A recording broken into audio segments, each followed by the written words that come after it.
Erick here, Courageous Conviction. We hope everybody's doing great today. On my way to the job site. So I want to share something with you a little bit. Remember, we talked a little bit about the immigration idea and some of the issues we're having. And, we've always been on the defensive side of a legalized immigration, and I've always been one that, hey, if you got somebody who can get their visas and get a sponsor and come here, and they're coming for the right purposes, then we should support that, right? But I want to share with you something that just happened with us, actually yesterday. It was a complete surprise to us, but there was a family that we knew really well, and I had worked a little bit with in the past, and they got their visa and they needed somebody to sponsor them coming out here, and we offered them a job working with us and so forth, and then offered them also some other fringe benefits were really beneficial for them, and to help them get their, legalize their status once they were here. And it was a win-win.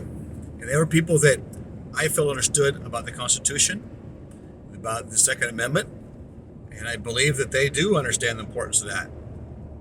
However, and I was convinced of that. I truly was.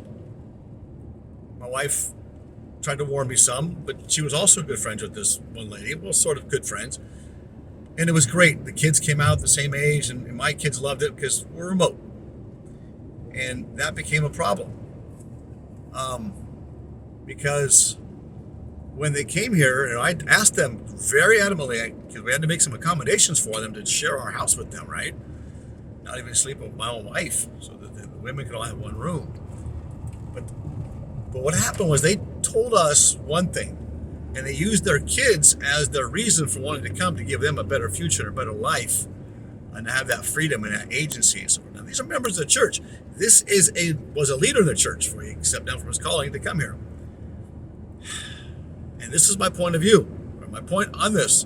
They're really good people, probably the best of the best in the good people of the Latin culture. And they're actually native of the Latin culture, right? So they are those Lamanite descendants.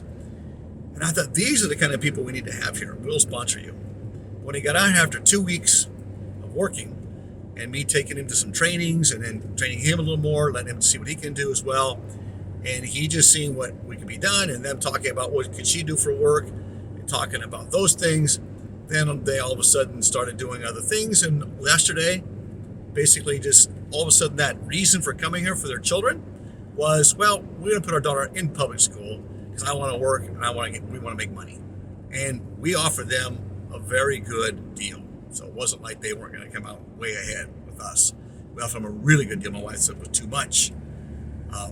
And anyway, my point being, these are the best of the best, but their word is nothing.